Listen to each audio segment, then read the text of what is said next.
Vamos começar, 5 horas. Eu sou Marlon, trabalho no Facebook já há quase um ano. Sou aqui do Rio Grande do Sul. Trabalho no time, sou Production Engineer no time de tráfego. Tráfego enfim, eu vou explicar um pouco basicamente o que a gente faz. Essa palestra, a ideia é mostrar como é que a gente gerencia o tráfego para atender uma quantidade bastante expressiva de usuários, sem que o site derreta e ainda assim conseguir um tempo de resposta normalmente mais baixo que muitos portais por aí, mesmo entregando um conteúdo diferente para cada usuário e um conteúdo que muda a cada poucos segundos. Então, se vocês derem um refresh na newsfeed de vocês lá a cada 5 segundos, por exemplo, muito provável que vocês vão pegar um conteúdo diferente. E a gente tem que gerar um conteúdo diferente para essa quantidade tremenda de usuários, enfim, sem explodir, basicamente. Antes disso, eu vou falar um pouco sobre a história, não a história do site, mas a história dessa parte de tráfego, como começou, para vocês terem uma ideia de como é que a coisa evoluiu e, basicamente, onde é que a coisa chegou. Então, longo tempo atrás, lá em 2004, parece pouco tempo, mas a empresa cresceu bastante rápido, então muita coisa aconteceu nesses 9 anos.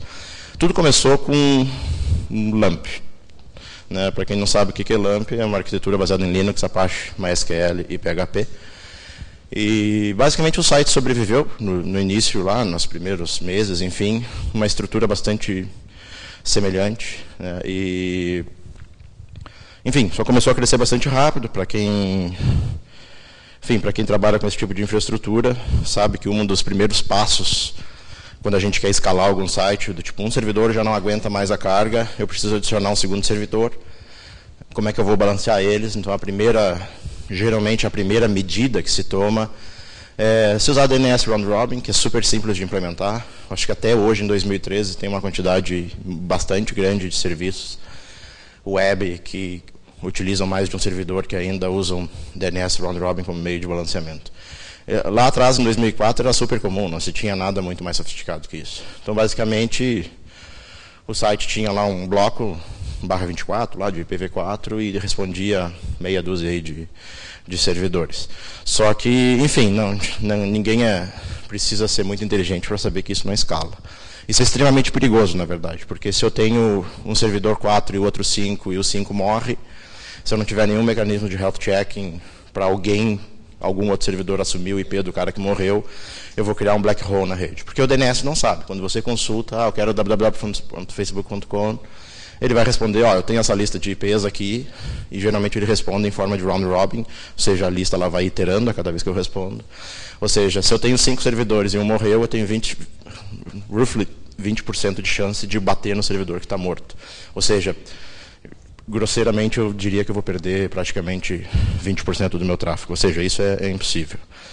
Logo que o site começou a crescer, o site começou nas universidades. Então, a primeira universidade foi a de Harvard, a segunda foi a de Stanford, depois veio a Ivy League, com Columbia, Yale e mais outras. E eles, enfim, tiveram uma solução meio interessante de como escalar o site. Então, em vez de usar o www, eles começaram a utilizar subdomínios. Harvard.thefacebook.com, and Stanford, and Yale, Columbia. Esses domínios existem até hoje. Sem o .the, então, se vocês digitarem harvard.facebook.com, ele vai redirecionar para o www. Porque, enfim, isso foi mantido no DNS. Então, essa foi a segunda investida do site para escalar para as outras universidades. Então, basicamente, eu tinha a mesma estrutura de Linux, Apache, MySQL, PHP, atendendo vários sites diferentes, e eu tinha embaixo ali uma forma de replicação, né, de eu replicar os dados de um lado para o outro, meio artesanal, assim. Isso funcionou por algum tempo. Mais universidades vieram vindo. Naturalmente, se precisava escalar de uma maneira bem mais decente. Né? Isso é muito... Hoje, né, em 2013, a gente olha para isso aí, é bastante porco, assim, né, se fazer uma coisa dessa forma. E uma coisa que eles faziam interessante, né, por exemplo, Harvard fica no Costa Leste, Stanford fica na Califórnia, na Costa Oeste. Então, o pico de uso de um lado e do outro era diferente, porque são 3 horas de diferença em fuso horário. Então, eles adicionavam mais servidores de um lado e do outro de acordo com o pico. E era tudo feito manualmente todos os dias. Assim, incrivelmente amador. Assim. Graças a Deus, hoje a gente opera numa qualidade bem mais decente. Então, a próxima etapa acima disso, né, que é bem comum, hoje muita gente já começa assim, é separar o front-end do back-end. Então, eu tenho na maioria dos sites, um dos maiores gargalos, quando a gente começa a crescer em sistemas web, é o banco de dados. Porque o banco de dados é pesado, gera uma série de IOPS, CPU, precisa de muita memória e tal. Então, é bem comum, hoje em dia, é bem comum já começar com back-end separado. É bem comum eu ter layers de cache entre o banco de dados e o servidor de aplicação. Mas, nessa época, enfim, basicamente, se tinha essa estrutura e logo em seguida já se adicionou main cache no meio do caminho. E separou o back-end, então eu tinha servidores replicados e tal. Então se conseguiu escalar um pouco mais com Linux, Apache e PHP só rodando nos servidores de aplicação e toda a estrutura de back-end separada. A estrutura de back-end hoje ela é incrivelmente complexa. São milhares de servidores. Até hoje se utiliza MySQL, só que é como se fosse, imagine um RAID 5 com milhares de discos. Cada banco tem uma pequena porção da informação. Ou seja, se eu pegar um banco e logar lá, e, tipo, a informação está lá, mas ela não faz sentido nenhum, porque ela é um pedaço da informação. Né? Só faz sentido se a aplicação tiver acesso ao todo. Assim. Então, é bem interessante a maneira como é feito isso. Existem vários layers de cache no meio do caminho, porque não existe banco de dados no mundo que aguente essa carga. Então, se usa muito cache no meio do caminho, main cache e tal. A gente publicou um paper digital na semana passada, muito interessante, sobre cache para fazer grafos. E, bom, como o back-end é uma coisa muito complicada e não é exatamente o que eu trabalho, eu não vou falar de back-end hoje, vou falar um pouco de front-end. Espero que no próximo ano eu consiga trazer alguém que fale um pouco sobre back-end, que é bastante fascinante. Então, é impossível falar sobre toda a história, muita coisa aconteceu nesses últimos anos, muita coisa que eu nem sei, eu sou relativamente novo lá. Então, eu vou pular direto para o que a gente faz hoje. Tá. E para vocês terem uma ideia de como é que a estrutura funciona hoje, ela é muito mais sofisticada do que era. E é bastante interessante, né? Toda ela é aberta, a gente não tem nenhum segredo quanto a isso. Antes disso, eu quero falar sobre uma trivia, mostrar alguns dados, como é que funciona o tráfego, enfim. Então, a gente opera num ciclo semanal, basicamente. Então, se vocês olharem, esse é um gráfico de tráfego do site durante 7 dias. Então, a gente tem aí de segunda a domingo. E dá para observar claramente, embora seja sutil, que segunda-feira é o nosso dia mais quente, assim, é o dia que tem mais tráfego. E faz sentido até. Então, se a gente olhar de segunda a sexta-feira, vocês vão notando que o tráfego ele vai caindo. Né? Sábado é o dia de menos tráfego. Acho que as pessoas já estão cansadas de usar Facebook, vão fazer outra coisa. E domingo dá um pico de novo. Eu imagino que as pessoas façam coisas legais durante o final de semana, tiram um monte de foto e tal.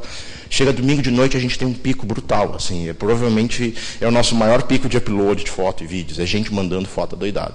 Eu imagino que segunda-feira é o dia que as pessoas estão vendo essas fotos. Né? Então, o tráfego é muito maior. Assim. Isso é...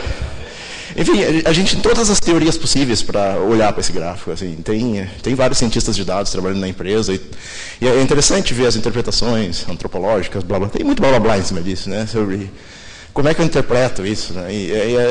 Enfim, e todas as semanas é igual. Tipo, é igual ao ponto da gente ter alarmes. Se vocês olharem o gráfico todos os dias, ele tem o mesmo shape, tem a mesma curva lá. Eu vou falar um pouco sobre a curva daqui a pouco. E a coisa é tão previsível que a gente tem alarmes na banda da curva, que se qualquer coisa sair fora ali do desvio padrão, a gente alarma alguma coisa. O alarme não diz nada em si, né? É um alarme meio estúpido, mas ele diz, tem algo errado. Né? E geralmente quando a gente tem...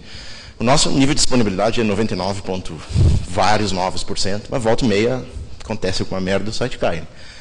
E aí a gente nota claramente no gráfico, né, um pico para baixo, assim, de 10%, 15%. Aí o pessoal entra em pânico e já sai correndo para ver o que aconteceu. A gente tem, um sistema de monitoramento fantástico em todos os componentes.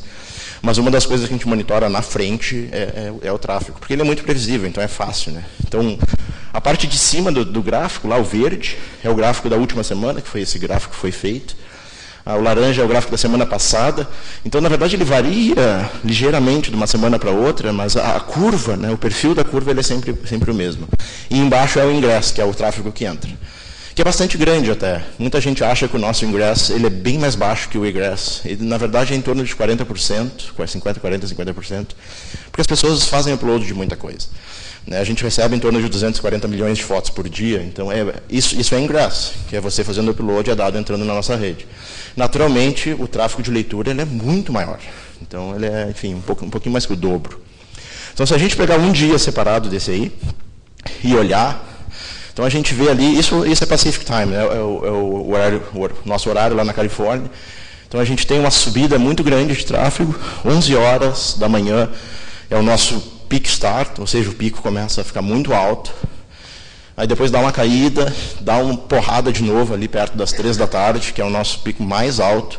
Aí ele cai, sobe de novo e cai. Eu vou explicar por que isso acontece, ou pelo menos o nosso entendimento disso. E é super conveniente para nós, isso foi uma coisa super por acaso, ninguém imaginava, que o pico acontece entre as 11 e as 3 da tarde, que é o horário que está todo mundo lá.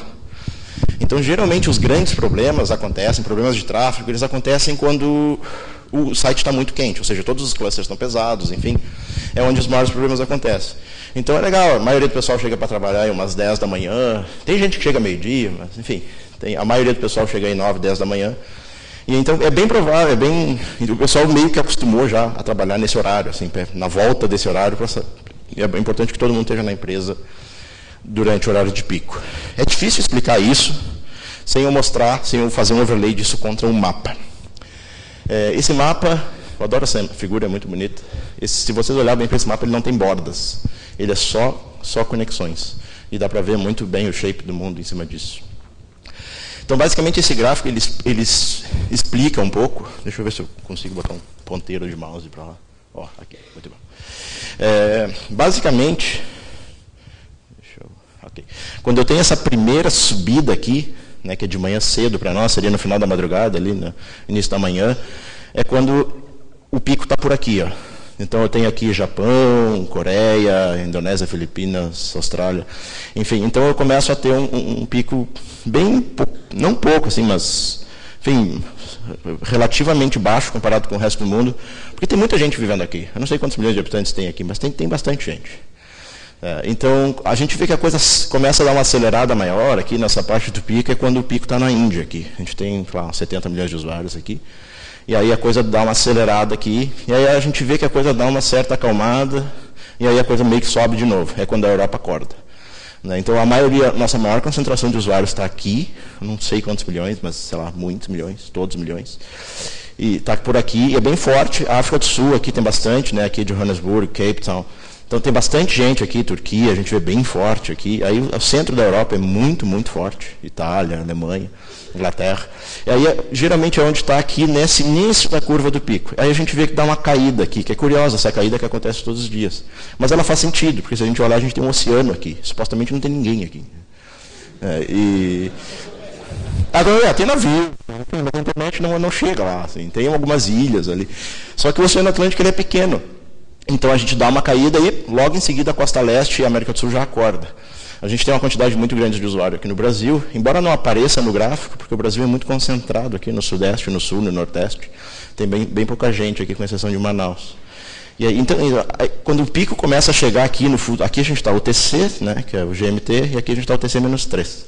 Então, quando o pico começa a acordar aqui, logo em seguida, o TC-5 aqui, a Costa Leste já está acordando. E é interessante que boa parte da população dos Estados Unidos está ao leste do rio Mississippi, que é esse por aqui, mais ou menos. Então, para cá, a gente tem grande parte da população. Então, só que o mais curioso e o grande pico do tráfego, ele acontece porque é a soma da Costa Leste acordando com a Europa que ainda não dormiu. Então, como eu tenho aqui eu tenho o TC-5, aqui eu tenho o TC. Então, aqui eu tenho o TC mais 1, 2, então eu tenho um time span aqui de 7 horas, mais ou menos, que é todo mundo gerando pico ao mesmo tempo. Então, para nós, globalmente, o maior pico é quando isso acontece.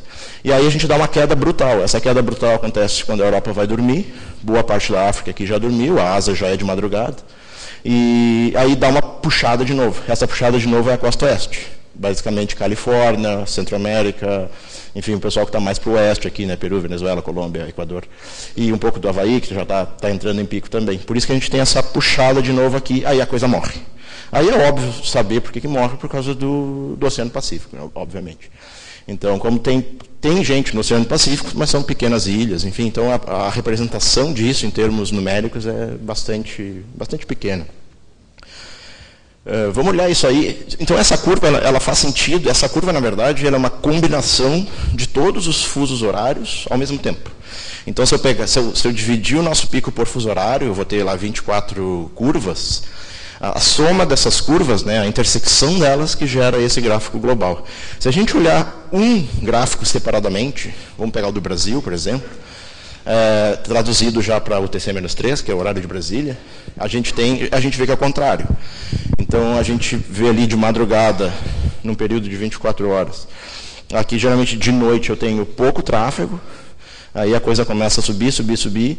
Geralmente aqui, em torno de 8 da manhã, que é a hora que o pessoal está acordando, o pessoal começa a usar o Facebook, enfim, vai trabalhar. 1 da tarde eu tenho um pico bastante grande. Faz sentido. O cara vai almoçar, volta do almoço, e, enfim, usa bastante Facebook, olha lá no newsfeed dele, enfim, volta a trabalhar.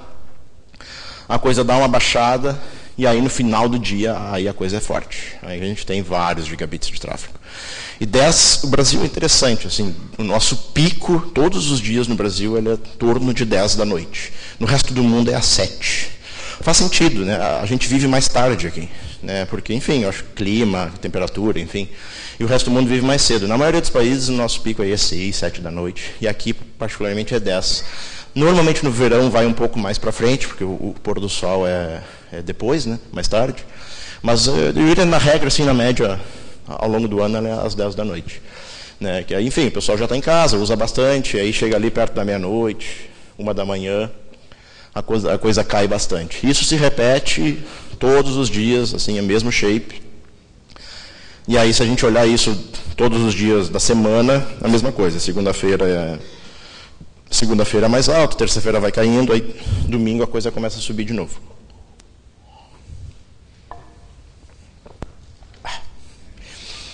Algumas estatísticas interessantes. O nosso pico, a gente está servindo Speed já, além de HTTP, para quem usa Chrome, aí, eu acho que as últimas versões do Firefox, vale a pena. Então, o nosso pico de conexão durante o horário de pico, fica ali na volta do meio-dia, no horário da Califórnia, é 12 milhões e 500 mil conexões requests por segundo, na verdade. Então, a cada segundo a gente processa 12 milhões e 500 mil requisições de tráfego dinâmico. Eu não estou falando de tráfego estático. Tráfego estático, foto, CSS, JavaScript, isso é muito maior que isso. A gente serve em torno de 1 milhão e pouco de fotos por segundo, mais ou menos. Eu não sei o número correto, mas é por aí. Então, enfim, só de tráfego dinâmico, que é a parte texto do site, né, newsfeed, enfim, ela é em torno de 12 milhões e meio de requests durante o pico. O número de conexões abertas, simultaneamente, ela sempre, no pico, está sempre girando em torno de 260 milhões de conexões. Isso é uma quantidade de memória inacreditável para a gente conseguir manter essas conexões abertas. Então, é bastante comum de quando a gente está acessando o site, o browser mantém um long polling para receber notificação. Então, o browser de vocês não fica perguntando, tem notificação? Não. Tem notificação? Não. Na verdade, ele abre uma conexão e trava lá. Então, aquilo funciona como um canal de comunicação. Então, se alguém manda uma mensagem para vocês, ou manda, sei lá, um like, qualquer notificação que eu precise fazer, que eu precise empurrar a informação, aquela conexão ela já está estabelecida. O custo de fazer isso para nós é super alto, que é basicamente a gente tem que manter essa quantidade enorme de conexão aberta. Mas é mais baixo que eu aumentar o número de RPS e fazer o browser ficar dando polling lá a cada 5 segundos, que é extremamente estúpido e ia ser horrível para o usuário, principalmente para quem é móvel, né, celular. A maioria das aplicações de celular, Android, principalmente Android e iOS, que a gente suporta nativamente, elas mantêm, se o celular não está dormindo, né, ela mantém uma conexão aberta também para o sistema de mensagens. Então, basicamente, se qualquer notificação que acontecer que deva ir para o celular, ela vem através desse canal. Número de usuários globais, MAU é usuários ativos mensalmente, ou seja, a gente mede isso numa média móvel de 30 dias. Está aí em 1.11, 1.10 bilhão de usuários. E aqui no Brasil é 73 milhões. aumentou bastante nos últimos meses, que era 69. Então a gente tem todo mês aqui no Brasil usando, enfim, 73 milhões de usuários. Infraestrutura. Como é que a gente atende tudo isso? Basicamente, a gente tem hoje ativo 4 grandes data centers no mundo. São enormes, é um dos maiores data centers já fabricados. E um deles é aqui perto de onde a gente está, que é em Oregon, uma cidadezinha pequena chamada Prineville. A gente tem outro aqui na Virgínia, em Ashburn. Tem outro aqui na Carolina do Norte, em Forest City. E acabou de abrir um novo agora, a gente inaugurou, começou a enviar tráfego para lá faz 2, 3 semanas, que é em Luleå. Luleå é uma cidade no norte da Suécia, e logo aqui em cima, acho que 100 quilômetros ao norte do data center, está o Círculo Polar Ártico.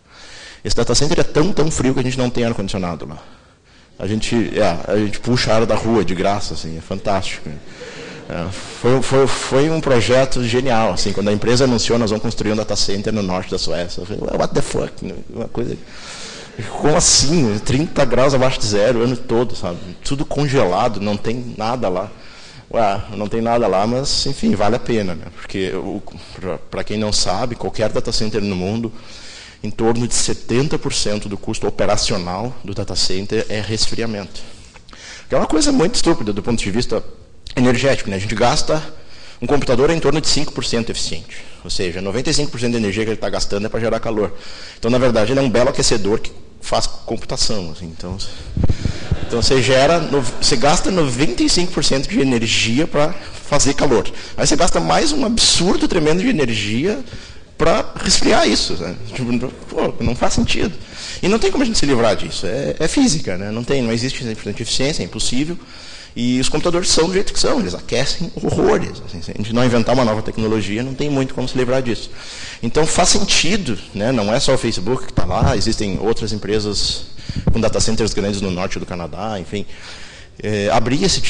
Fazer esse tipo de construção nessas áreas frias, desde que tenha a infraestrutura disponível, porque o custo operacional é muito mais baixo.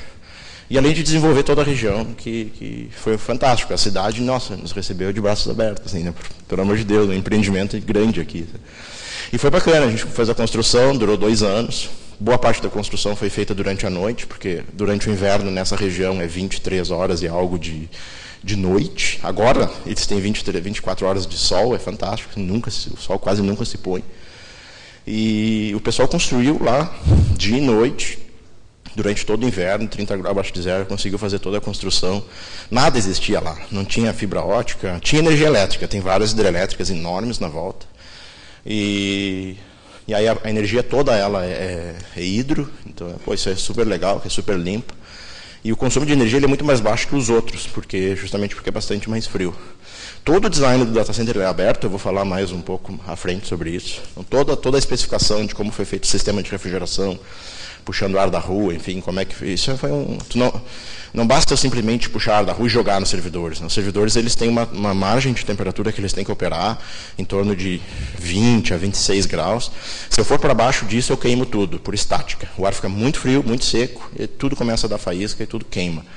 Então, eu não posso puxar um ar que está 30 graus abaixo de zero da rua e enfiar na frente de um servidor, que eu vou queimar a frota toda. Então, não é que a gente aqueça esse ar, assim, tem toda uma lógica de aproveitar o calor que as máquinas estão gerando para misturar com o ar frio que vem da rua e mandar o ar na temperatura correta para dentro das máquinas. Assim, é um troço muito legal, muito fantástico. E, além disso, tem outro data center aqui, que a gente anunciou faz um mês, ou alguma coisa assim, em Iowa, na cidade de Altoona, que a gente está começando a construir agora, no verão agora lá. Está começando a terraplanagem, está começando agora, vai ser outro data center bastante grande. Então a ideia, a gente tem muita ameaça de terremoto aqui na costa oeste, então esse é um problema sério, que em algum dia vai acontecer o próximo grande. A gente tem uma ameaça muito grande aqui de furacão, e aqui a gente tem uma ameaça muito grande de tornado. Então é fantástico, né? A gente põe, enfim, em tripla redundância, pode vir furacão, tornado ou terremoto, a gente vai dar um jeito de manter o site no ar para que vocês consigam usar. E é um investimento tremendo, é mais de $1 bilhão, enfim, mas tem que fazer. Né? No último grande furacão que teve aqui, o Sandy, a gente não perdeu nenhum data center, mas teve várias empresas de fibras transatlânticas que rompeu cabos aqui. E aí a internet perdeu capacidade transatlântica e todo mundo foi afetado. E por poucas semanas, né? Foi corrigido rapidamente, mas é muito sério isso, né? Quando a gente se prepara para um evento sobrenatural, assim, para um evento natural é muito... A gente não tem o que esperar. Assim, se vier um terremoto de 8, 9 graus, a gente pode destruir o data center inteiro. Porque tudo estraga. Né? E um furacão não destrói nenhum data center, mas ele pode desligar a energia elétrica da região por vários dias. Né? Quem observou a ocorrência de incêndio na costa leste, teve cidades na volta da Virgínia aí que ficaram sem energia elétrica por mais de 10 dias. Né? Porque não tem, as companhias de energia elétrica, eles não têm funcionário suficiente para conseguir arrumar tudo na escala que a coisa foi destruída.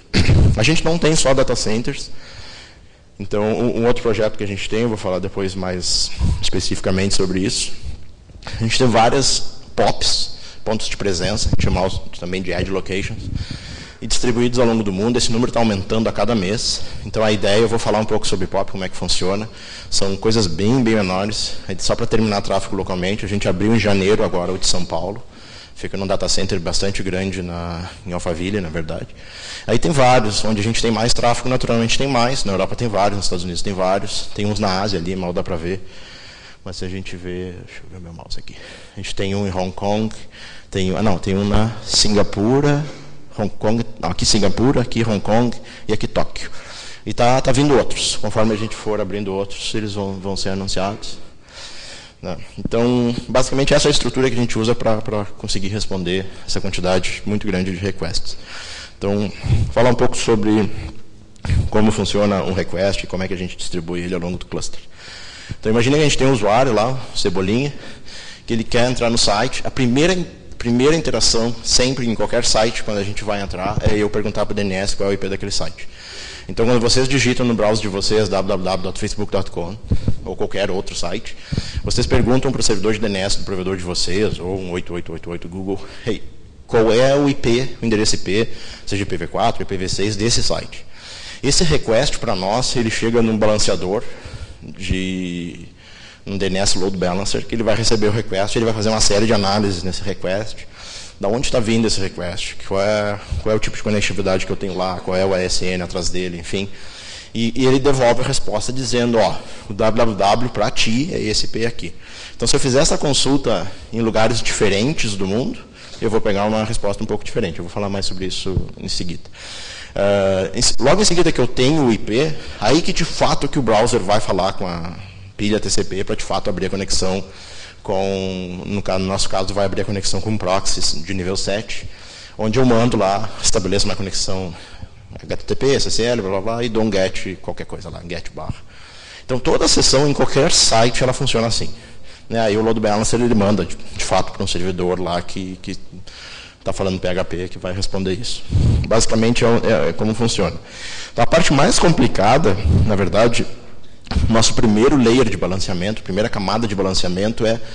Ok, eu tenho 25 localidades no mundo, eu tenho 21 POPs e 4 data centers grandes. Eu tenho um usuário aqui de Porto Alegre que está me perguntando quem é o www. Então, basicamente, eu poderia simplesmente responder, o cara está em Porto Alegre, eu vou responder São Paulo, que é o mais perto, né? É o mais lógico eu responder. Só que eu tenho que considerar vários outros fatores. Se São Paulo está no topo da capacidade, eu não posso continuar mandando usuários para lá. Eu tenho que desviar esse usuário para outro lugar. Na maioria dos POPs, a gente tenta ter capacidade para atender todo o país ou toda a região. Infelizmente, ainda não é o caso do Brasil. Vai ser ano que vem.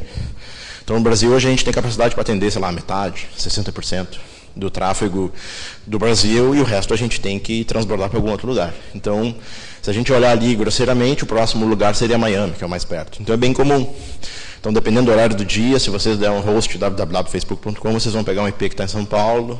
Durante o horário de pico, tem uma grande chance de a gente responder Miami. Se Miami está cheio, eu vou responder Nova York, sei lá. Então, quando a coisa está fervendo mesmo, não é incomum a gente estar mandando usuários aqui do Brasil para Seattle, por exemplo, que é super longe. Mas para nós, para o usuário, é preferível te mandar para um lugar mais longe do que eu não te atender. Se eu simplesmente tentar forçar todo mundo a ir para São Paulo, eu não vou ter capacidade de responder, e aí é pior, né? Acaba não fazendo sentido, né? E o usuário acaba sendo bastante prejudicado. Então, a gente tem um software que foi... A gente usa TinyDNS para responder, isso é open source, e a gente fez um software para publicar um mapa para o TinyDNS, bem coisa interna, assim, que analisa uma série de parâmetros, né, na rede, e ele fica consultando a capacidade dos POPs lá a cada poucos minutos. Assim. Então, ele sabe quais POPs estão fervendo, e ele fica trocando a lista. Para esse DNS resolver, tu vai mandar esse IP, né, e a 5 minutos esse mapa pode mudar. Então, não é incomum eu estar desviando o tráfego aí de um lado para o outro, para que o tráfego entre na nossa rede de forma mais balanceada. Uma vez que o tráfego entrou na rede, do tipo, eu respondi para o usuário, tu vai conectar nesse data center aqui. Né? A maneira como isso chega, né, o primeiro ponto de contato em qualquer data center, em qualquer POP, é um data center, no nosso caso, que a gente chama de DR, que é o data center router. São roteadores gigantes, são vários deles. Então, o provedor de vocês, ou o provedor de trânsito de vocês até lá, a conexão dele com a gente, ela acontece através desses grandes roteadores. Né? Em alguns casos, a gente chama de PR, que é Peering Router. Roteador só para fazer peer, ou roteador para fazer trânsito. Né? O termo genérico é Data Center Router. Então, basicamente, imagina que vocês são cliente, aqui, sei lá, NetVirtua, que é a Embratel. Então, basicamente, a Embratel conecta com a gente em algum ponto daqui, acho que eles conectam em Miami também. E aí, eles têm um cabo lá, uma fibra, que chega em alguma porta do nosso DR. E aí o tráfego chega lá, e a gente, dentro de um data center, então aqui nesse layer aqui, eu tenho a internet, tenho o data center. Então, aqui dentro eu estou dentro do data center. Dentro do data center a gente tem vários clusters. Cada cluster tem milhares de máquinas. Então, eu preciso levar esse tráfego para um determinado cluster. Então, atrás dos DRs, eu tenho uma quantidade enorme de cluster switches. Normalmente, cada cluster tem 4 cluster switches. Eles são gigantes. Um rack, meio rack. Então, basicamente, o tráfego vai para o cluster switch. E aí, cada rack dentro de um cluster ele tem outro switch. Que é um switch topo de rack. Geralmente tem 48 portas de 10 GB para atender as máquinas. A gente leva 10 GB até cada uma das máquinas. Todas as máquinas têm fibra ótica de 10 GB, uma por uma. E, basicamente, aí, depois que chegou no rack switch, vai chegar num balanceador L4, né? A gente usa Linux IPVS, vai para um balanceador de nível 7, vou falar mais um pouco sobre eles adiante, e aí, de fato, vai para os servidores web. Ou seja, passa por uma série de camadas antes da gente chegar, de fato, no servidor web. Mas, dentro disso aí, eu não posso ter praticamente nenhum ponto de falha. Então, basicamente, quando a gente faz peer com um provedor, vamos dizer, Embratel, eu tenho vários roteadores aqui. Sei lá, não sei, cada data center varia. Mas vamos supor que a Embratel, eu quero fazer peer contigo, a gente vai fazer com 4 links de 10 GB. Então, eu ligo cada um dos links num roteador diferente. Né? E todos os anúncios de rede são feitos via BGP. Então, se eu perder um roteador no meu lado, a Embratel perder um roteador do lado deles, automaticamente o BGP vai perceber que essa rota sumiu e vai parar de mandar tráfego para lá. Então, o meu primeiro nível de redundância já está entre nós e o provedor. Dentro de casa, a gente tem várias interconexões entre os DRs e os CSWs. Então, se eu perder um DR ou perder completamente um cluster switch, né, o BGP vai perceber que essas rotas sumiram e vai parar de mandar tráfego para lá em poucos segundos. É muito rápida a convergência. Então, se vocês observar essa estrutura, eu não tenho praticamente pontos de falha. Né? E aí o cluster switch, basicamente, ele recebe, se a gente olhar aqui nessa vertical aqui, os meus anúncios BGP eles começam nos balanceadores de nível 4. Então, o balanceador de nível 4 ele anuncia um determinado IP para o rack switch, que recursivamente anuncia para o cluster, para o data center router, ele agrega tudo isso num /24, ou num /18, 19, enfim, dependendo do netblock, e ele anuncia para a internet um bloco gigante. Assim. Mas dentro da rede é tudo /32, e para IPv6 a gente usa /64, porque alguns rack switches não suportam /128. Então a gente usa /64. Então, basicamente, se eu tenho um IP lá 1, 2, 3, 4, esse load balancer 4 aqui, que são dezenas dele, todos eles anunciam exatamente o mesmo IP. E eles anunciam para os seus respectivos rack suites anunciam para o cluster suite, e assim por diante. Então, quando o tráfego chega no data center router, ele vê, eu consulto a minha tabela de roteamento, eu preciso entregar esse tráfego para para o 1, 2, 3, 4. Aí eu olho na tabela de roteamento, eu tenho 8 caminhos para 1, 2, 3, 4. Então, existe uma tecnologia de rede padrão que se chama ECMP, que é Equal Cost Multipath, que é multicaminhos, onde eu distribuo esse tráfego de forma igualitária nesses links. Então, o ODR está mandando tráfego para todos os cluster switches ao mesmo tempo. Não é master-slave, é master-master. E ele usa uma tabela hashing, normalmente de source hashing, do tipo... Um determinado cliente, um endereço IP de origem, ele sempre vai perseguir o mesmo caminho na rede, porque ele está fazendo hashing através do source IP. E aí a mesma coisa, o cluster switch, ele tem que entregar o pacote, ele consulta na tabela de roteamento, eu tenho 3 hack switches anunciando esse IP. Então ele distribui o tráfego aqui, o hack switch ele vai ter vários load balancers atrás dele, e a mesma coisa. Então eu posso perder praticamente qualquer componente dessa stack aqui, que eu não vou, de forma alguma eu vou afetar o tráfego para o usuário. A única coisa que é um pouco mais complicado a gente perder é um hack switch, porque eu não tenho redundância dentro do mesmo hack. Então, cada hack tem um switch. Se eu perder o hack switch, as 48 máquinas que estão ali dentro, elas perderam a comunicação. O que não é nenhum problema, porque em todas as instalações a gente se assegura de que eu nunca tenho toda a minha redundância dentro do mesmo hack. Então, a gente tem sistemas automáticos que observam isso. Então, se eu tenho um serviço que eu rodo em 3 máquinas, essas 3 máquinas jamais podem estar atrás do mesmo rack, dentro do mesmo rack.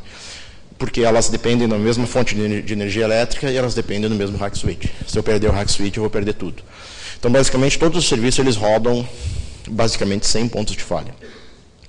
E aí, quando o tráfego chega nesse balanceador aqui, eu mando para um balanceador L7, que é um proxy reverso, na verdade. Tipo um Squid, ou um Varnish, ou Nginx. A gente usou muito tempo Nginx, usou Varnish. Hoje a gente deu um fork num deles e fez uma solução interna que a gente chama de Proxygen.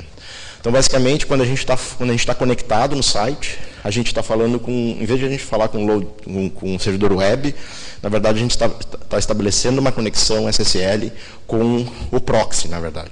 Então, o proxy que tem toda a camada SSL, tem todo o TLS, enfim, ele que mantém a conexão TCP.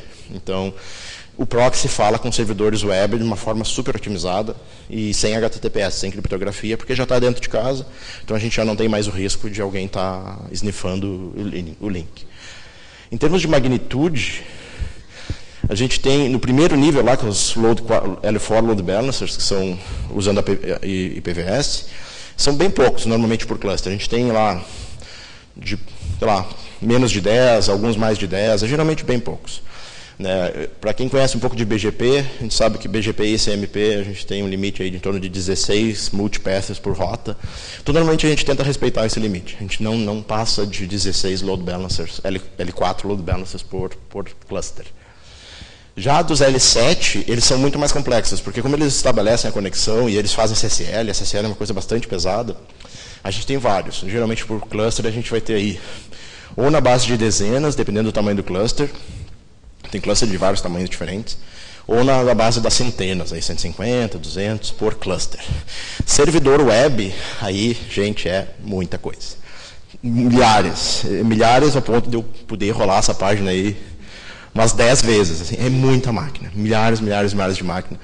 É o único jeito, não tem, ninguém nos contou outra forma de atender tanta gente, né, em tempo real, enfim, ao mesmo tempo e com uma qualidade decente. Então, é muita máquina. E aí, basicamente, os load balancers têm que suportar um tráfego muito, muito brutal. E aí, eles distribuem o tráfego nos web servers, que aí é mais CPU, não é tanto tráfego. Se olhar a ETH0 dos servidores web, ela tem poucos bytes por segundo. Tipo, poucos gigabits, assim. Mas é porque elas estão gastando muito mais tempo processando coisas, né, CPU, application, do que, de fato, rede. E os load balancers é mais rede, de fato. O projeto Edge, vou falar um pouco mais a respeito, ele foi criado para resolver basicamente esse problema. Então, imagina que a gente está aqui em Porto Alegre, e sem os Edges, imagina que eu não tenho São Paulo, né? Eu tenho que falar eu quero acessar o Facebook, o data center mais próximo é o de Forest City, na Carolina do Norte, 10 mil quilômetros daqui. 10 mil quilômetros em linha reta, né? Se eu olhar em caminhos de fibra, obviamente é muito mais, né? Então, grosseiramente, eu tenho em torno aí de 75 milissegundos de latência, de round trip, né, e de volta para Forest City. Então, para eu estabelecer uma conexão TCP, né, a conexão TCP eu tenho um handshake, que são 3 caminhos, eu preciso fazer uma ida e volta e mais uma ida, né, sync, NAC. Isso me custa em torno de 150 milissegundos. Mas isso é só para estabelecer a conexão TCP. Para eu falar HTTPS, eu tenho mais duas viagens de volta completas para eu fazer a negociação de chave. Né? Tomo certificado, gera a chave RSAS, enfim, negocia, aceita ou não, enfim.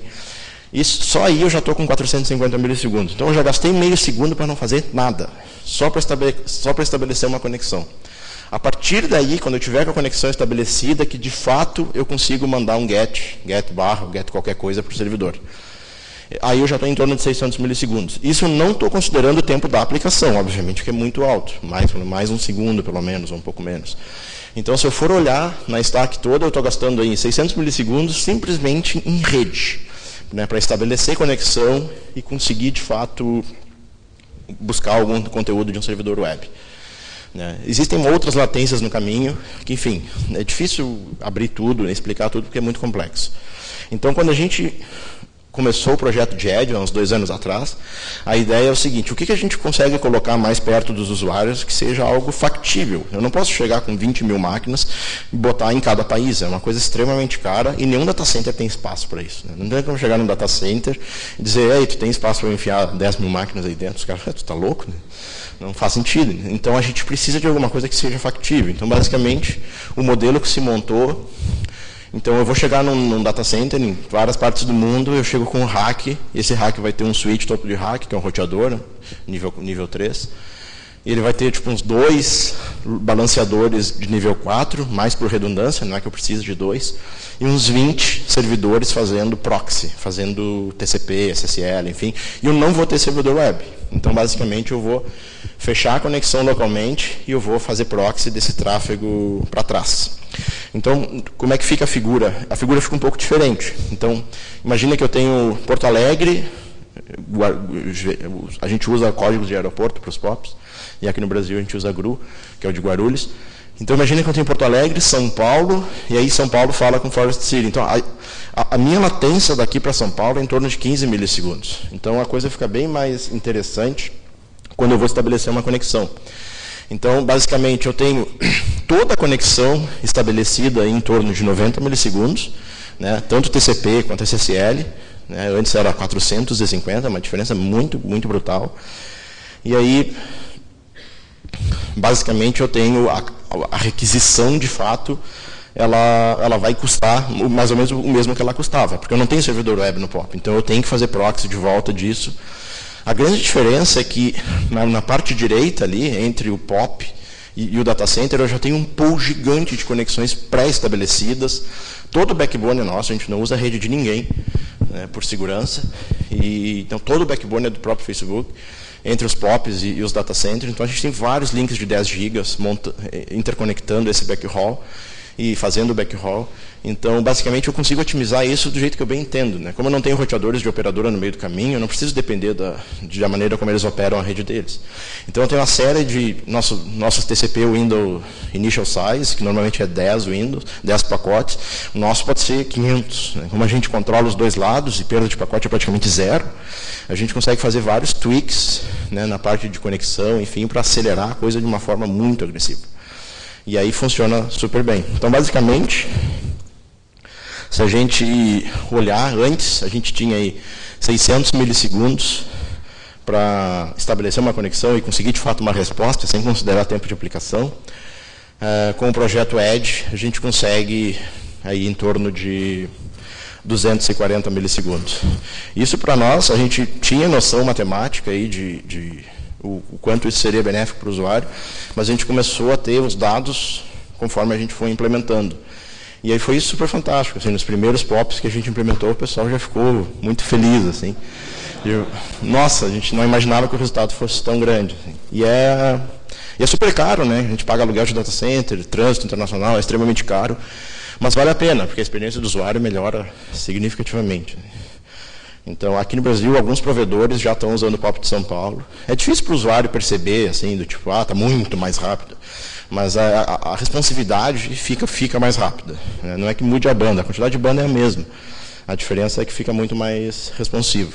Então, antes da gente Antes da gente, de fato, começar o projeto, as medidas de latência que a gente tinha, elas eram mais ou menos assim, tipo, América do Norte ali, Caribe, América Central, show de bola, assim, e o resto que se dane, sabe? Então a latência, ela piora muito ao resto do mundo, assim, conforme a gente vai se afastando. E depois do projeto Edge, a gente conseguiu levar isso mais ou menos para essa figura. Esse dado está sem o Brasil ainda, porque a gente não está com 100% do tráfego. Mas o Brasil já está entrando no verde igual o resto do mundo, né? Então a gente consegue ter um tempo de resposta muito mais rápido, né? Em função de estar com as máquinas mais perto. Quero falar um pouco também sobre open source. A gente é muito agressivo na questão de open source.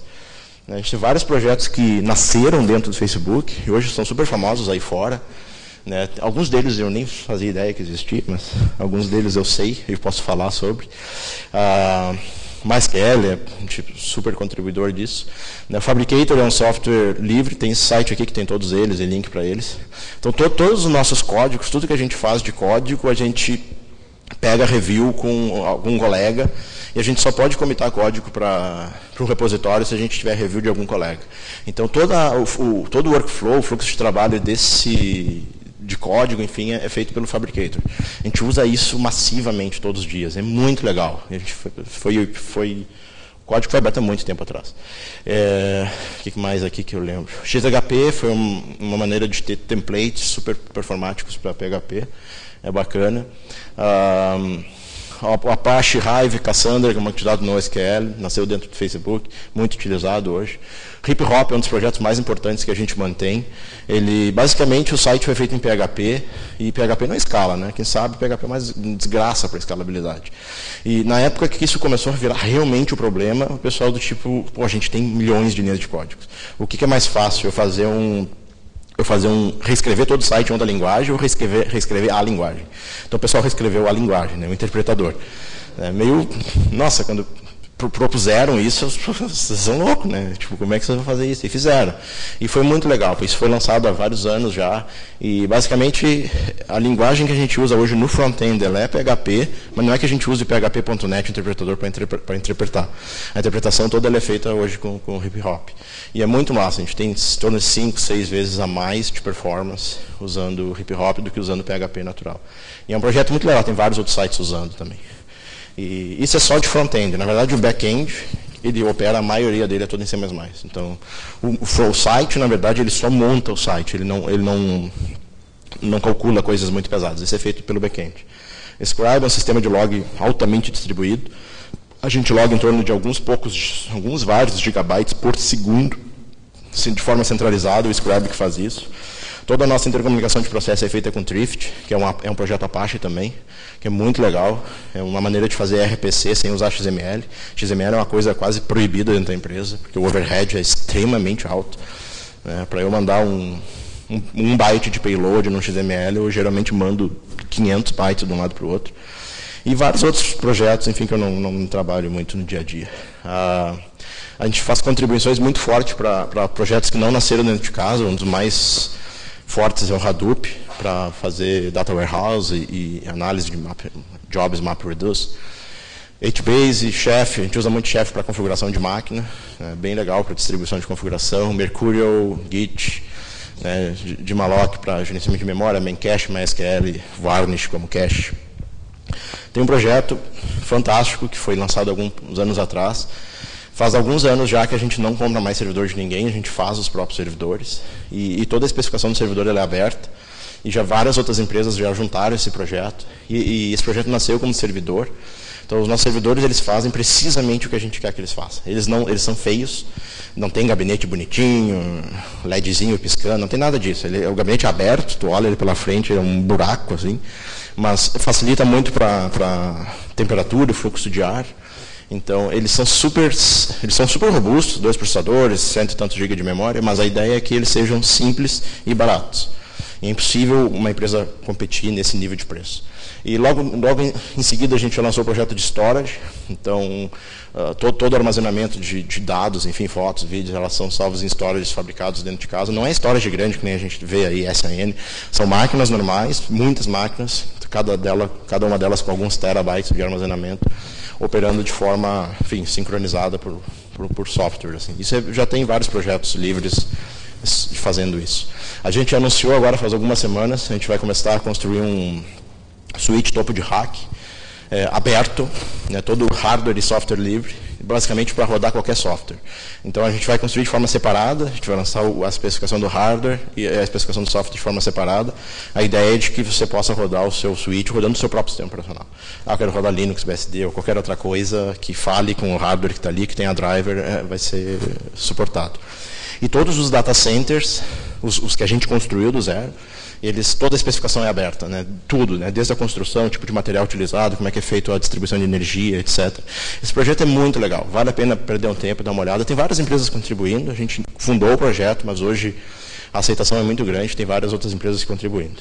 Vale a pena para quem tem uma escala grande. Antes de terminar, eu quero falar um pouco sobre carreira e sobre como é o trabalho lá. Muita gente acha que trabalhar nesse tipo de empresa é uma coisa fora do normal. Não é. Tipo, a gente não é nenhum, sei lá, superstar. São gente boa, com capacidade, que, enfim, trabalhando junto faz a coisa acontecer. A gente divide o nosso... A gente tem, basicamente, na engenharia, 3 papéis fortes. Né? O primeiro time frontline é o pessoal de SRO, que é o pessoal que mantém o site no ar. Assim, todos os principais alarmes, as coisas primeiras que acontecem passam por essa gente. O pessoal é muito bom. Eles recebem todos os primeiros alarmes, a operação 24/7, a gente faz shift com Dublin, para não precisar trabalhar 24 horas na Califórnia.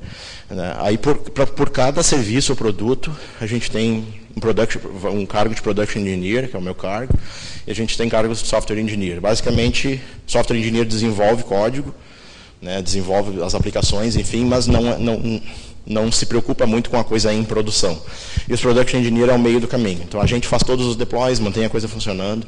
Então, a diferença do PE para o SRO, basicamente, é que os times de PE são extremamente especialistas no que eles fazem. No meu caso, no meu time de tráfego, a gente se especializa fortemente na área de tráfego, CDN, enfim, e o pessoal do SRO é mais generalista. Na verdade, o PE e o SWI, eles acabam se mixando nos times. Né? Eu desenvolvo, metade do meu tempo é desenvolvendo código mesmo. Então, eu diria que, na prática, hoje, eu sou meio a meio entre PE e SWI. E a gente tem vários escritórios de engenharia.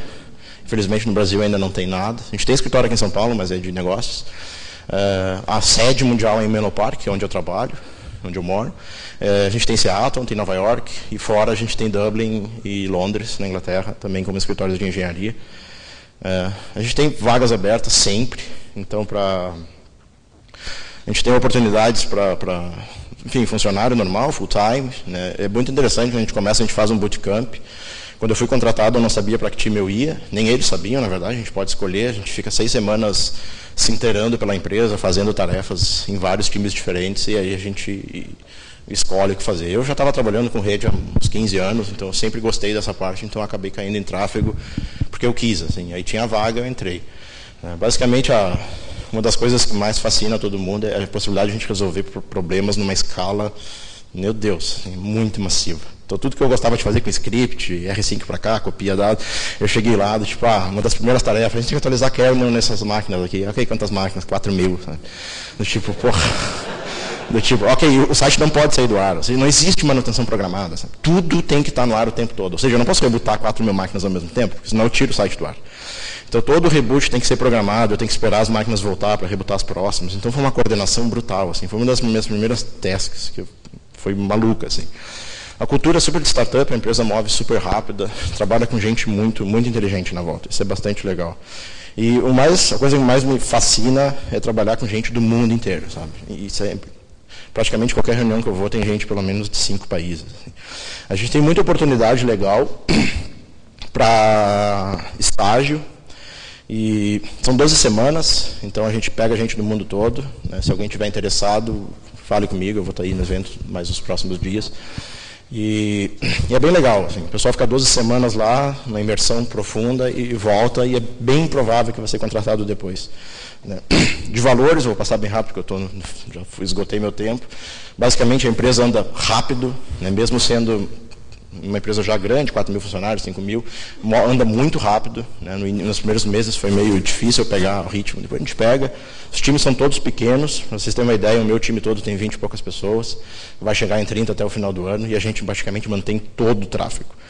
Né? O Hackathons, todo mundo já conhece isso, já é uma tendência mundial, a gente faz bastante, 24 horas, e é bem interessante. Então, facebook.com/careers, né, falem comigo, eu estou por aí, tem outro colega que está aqui também, se vocês tiverem interesse. Tipo, não é uma coisa de outro mundo, não é difícil, gente. É bem do tipo, eu não me considero nenhum superstar, me considero esforçado, eu fiz o processo, passei e estou bastante contente. Né?